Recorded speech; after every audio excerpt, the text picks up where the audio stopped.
Prepare for more Bitcoin volatility. You better zoom out or you're going to get shaken out. Hey guys, it's Keith Allen. Hope you're having a good week, man. It's been a fun week for sure. And man, some big moves just happening in the order book really within the last hour or so. I probably could have come up with a more provocative title like, I don't know, maybe after a $70 million market dump, the order book has a brand new look. And we are primed for volatility as we head into the weekend and, quite frankly, the end of the month. Let's take a look at what happened and where we might be going from here and why I think this sets us up for more volatility. Okay, so obviously, we had options expiring today.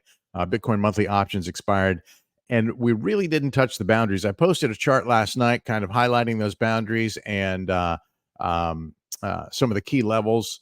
We could take a look at that really quick, I guess, and then we'll go into what has transpired since then, right? Because there was really a lot of liquidity within the active trading range that made it, I think, difficult to hit both the that $69-70 million range where there was so many out of the money calls sitting, and which incidentally closed out of the money, and that $64,000 mark, which was the max pain level. So let's get into some sharing here. There's our Bitcoin chart. You can see we had a big, massive dump here, but let's real quick just head over to Twitter or X or whatever the hell you want to call it, and we can take a look at that chart I shared yesterday. It seems to be something you guys like. So if you like more of this kind of stuff, by all means, let me know what you like, and I'll do my best to keep posting more of it. Here you can see our max pain level is 64K. The 2021 mid-cycle top, the 21-week moving average. Actually, this is a 21-day moving average, I think. The 2021 top up here at 69K, and where we had the highest concentration of out of the money October calls here. All of that kind of based on an article and a chart I saw from CoinDesk the other day that, let's see if I can zoom into this a little bit. That was showing us where the max pain level was. Purple is the puts, green is the calls, and you can see we had really the highest concentration of calls was up here around that 70K mark, and these of course all closed out of the money. In terms of the puts, a lot of guys got punished here, right? I mean, there's really a very small amount of in the money puts here. As you can see, the purple ones are puts. So that's all history now, because the October options have expired at this point, and we are now looking at we could look at the chart with renewed perspective that's no longer any cause for changes in the price action. You can see here our 2021 top at 69K, our 2021 mid-cycle top, and this is really the range that we're trading. Perhaps this 21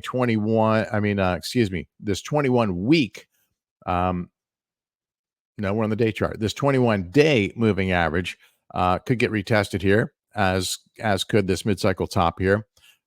That's sitting right now at around 65K. Mid-cycle top is just sub 65K. The 21-day moving average is just above 65K.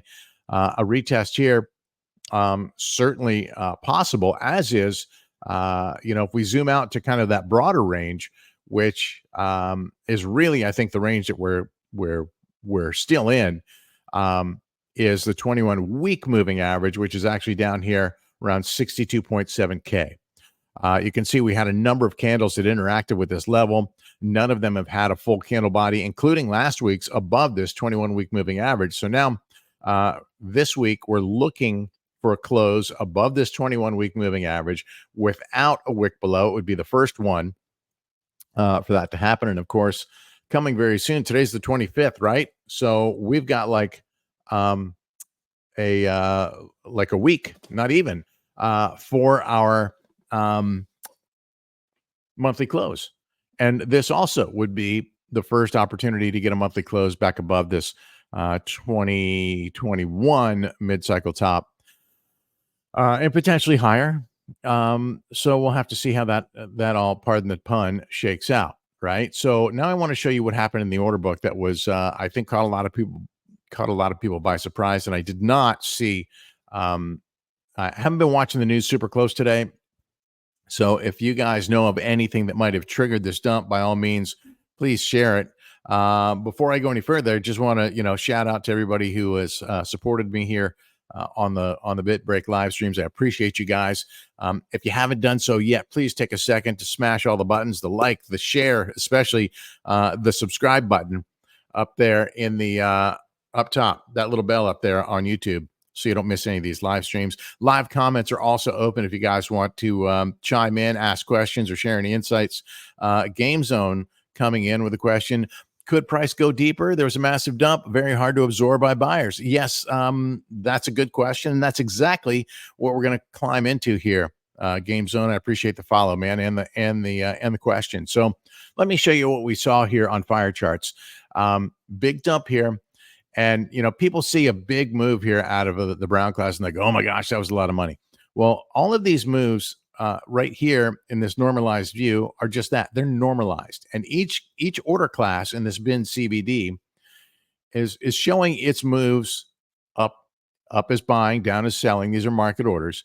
And it's showing those moves relative to each individual order class. So basically what this says is, earlier today, that Brown order class of mega whales was at their max level of buy volume for the week, and they've now sold upwards of 65% of that, and then they bought a little bit back. So now they're net about 60% down from their max on that time period. But we can switch this over to absolute CBD and see how that translates into cash money. And let's go to the daily chart, because that's where I think it was easier to see. Here's what it looks like in the normalized view: big dump, a small pump, and another dump, and then they started buying again. And you can see how this translated. So in that chart that I showed you earlier, we had a lot of liquidity in this zone. Well, at least a decent amount of liquidity in this zone that was making it hard to get down to this range, and of course difficult to get up to the 70K range, and certainly difficult to pass it. This one level right here is about 46.5 million yesterday. So I've been saying that for us to be able to pass through this, to break the 70K mark, we need to see some attrition here. We need to see some erosion of the liquidity up here in this upper part of the range. Did it just happen? Well, I don't know. I don't know that it all came from there. Let's take a look and see what we can visualize here. And as you can see, some did indeed fade out, right?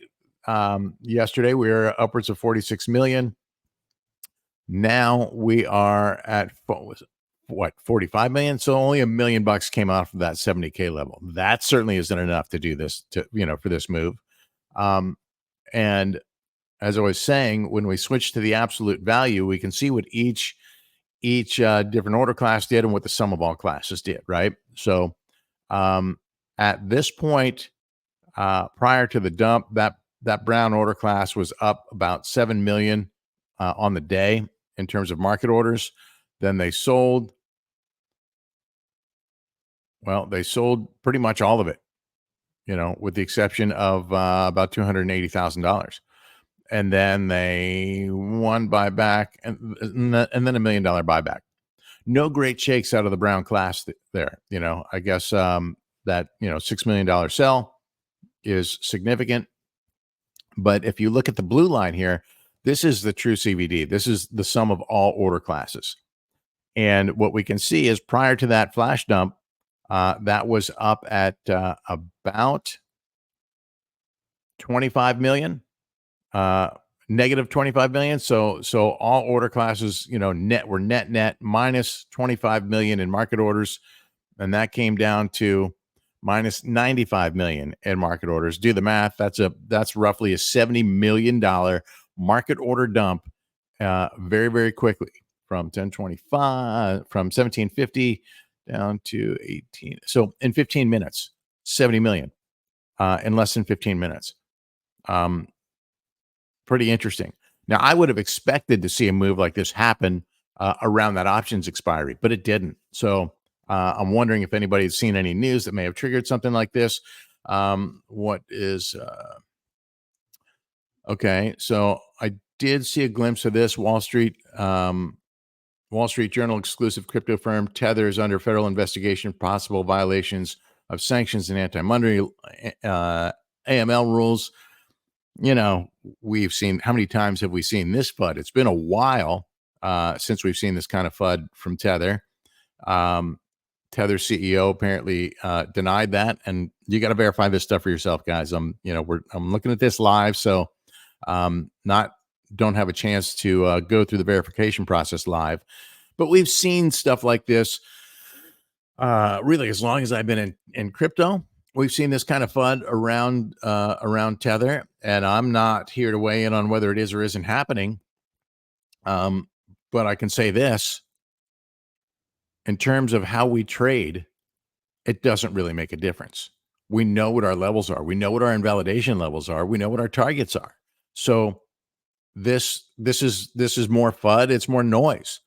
It may develop into something much bigger, but at this stage, this is a distraction, right? And like, we need another distraction with the election less than 2 weeks away. What we're seeing here is just more of this great shakeout. We have obviously cleared out a significant amount of liquidity. And as I often say, liquidity dampens volatility. And if that is true, if we can all agree that liquidity dampens volatility, and by that I mean when we have high concentrations of liquidity, it dampens volatility because it makes it difficult, harder for price to move. If we can all agree that liquidity dampens volatility, then we can agree that a lack of liquidity or illiquidity amplifies volatility. And that is exactly why we were able to see this move, and a complete, U-turn too, by the way, right? People thought, hey, look, it's a V-shaped recovery, but guess what? It's breaking down. And so for me, if this 67K level isn't holding, and it doesn't look like it is, we're ripe for a retest here at this 2021 mid-cycle top. That's the 65K level. We had the 21-day moving average right here in this range. So between here, that's at 64.9 for the mid-cycle top, and we're at like 65, 100 something for the moving average. That would be an interesting retest, and holding above that 21-day, either of these levels at this point would be quite bullish in my mind. But in terms of what matters, I think the 21 week is more important. I think that at this stage in the game, you may be doing yourself a favor by zooming out a bit, maybe loosening up some stops. I'm not saying that you ignore them, but I'm saying maybe you don't run things so tight here, because you are in jeopardy of getting shaken out or liquidated. So in terms of heading into the weekend, we know that weekend, whale games are a thing. And we know that volatility around the monthly closure is often a thing. And we know that volatility around elections is a thing. So all things, for me, point to a good probability of more volatility between now and the monthly close, and quite frankly, the election. Now, all it takes is a big block of liquidity to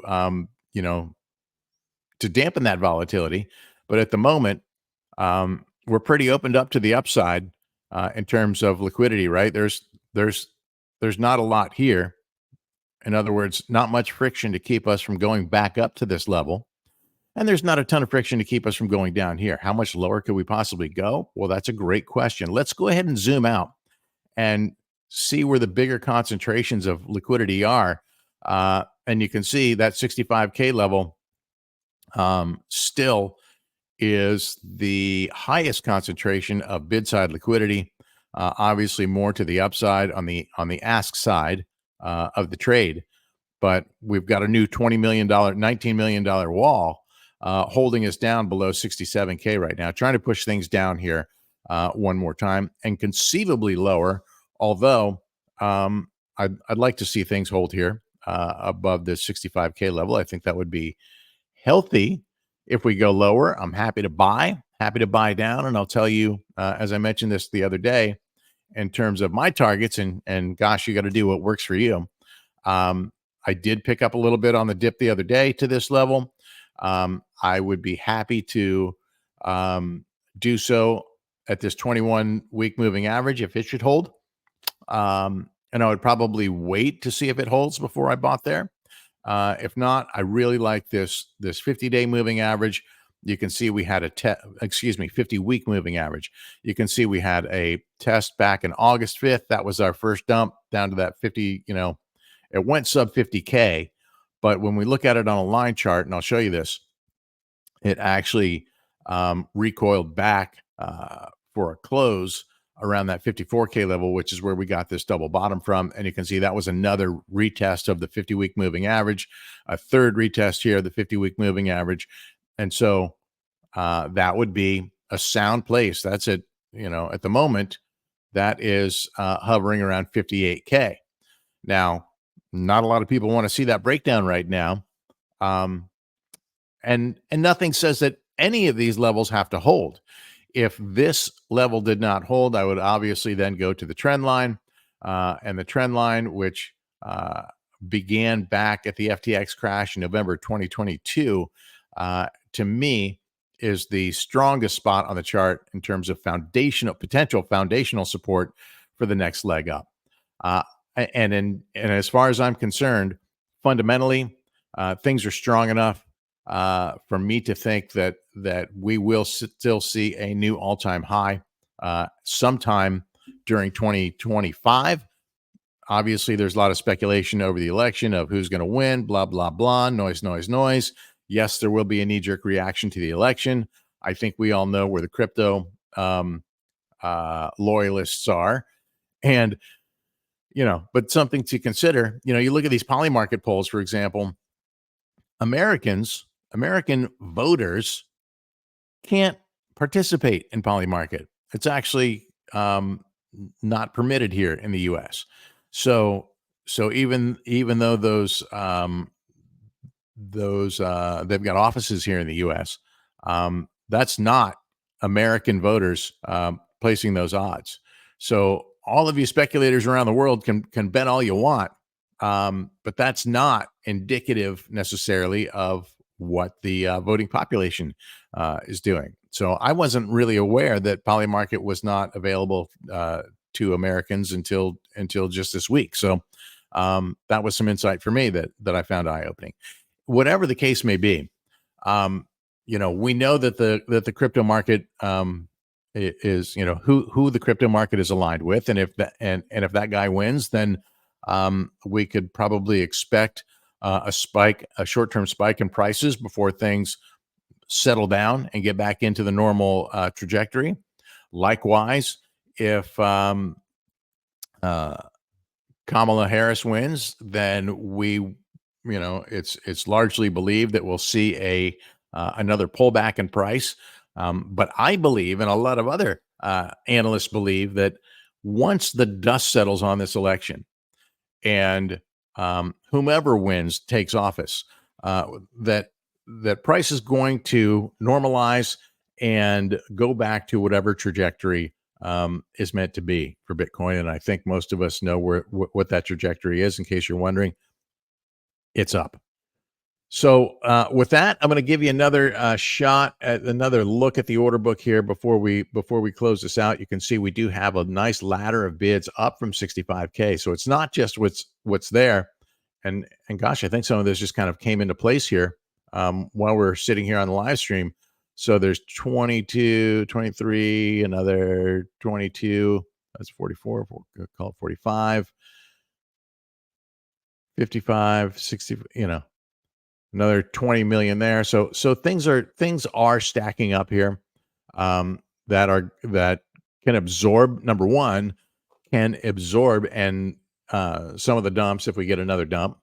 But what you want to see is another bright spot, right? You want to see a nice heavy concentration of bid liquidity to send us back up like we had down here, right? And so we do have depth all the way down sub 50K. We actually have depth all the way down sub 40K, right? Down to what, 38K? We have some bids, about 11 million down there. But what you want to see, if we are to get, stay on this trajectory, you want to see this double bottom, this lower low protected. And in the near term, it would be best if this low gets protected and this double bottom gets protected. So, and you can see liquidity moving as we speak here, right? So we've got a concentration here in the 65, 66K range. And as we move back into tighter time frames, we can see a little bit better what's happening here. All right, so that's building 46 million now. And what's up above? About 49 million. So the fact that this is starting to gain strength here is a good sign. And what we want to see ultimately is the bid side get brighter than the ask side. So we may start to see more ask liquidity fade down into the active trading range, and that would help erode some of this up here. Whatever the case may be, I think we're in for some volatility here through the weekend. You can see this is starting to open up a little bit, down to the 65K range. If the 65K range held here through the weekend and through the monthly close for that matter, I think that would be pretty solid. But again, no guarantees. Hey, Simons, howdy. Glad to have you with me. Appreciate you guys coming to join me here and supporting the live stream. Sylvester, thank you very much for your insights, analysis, and thanks for following along. I appreciate you, man, and thanks for sharing your insight on the Tether story in the Wall Street Journal. Alexander, my man, always good to have you with me.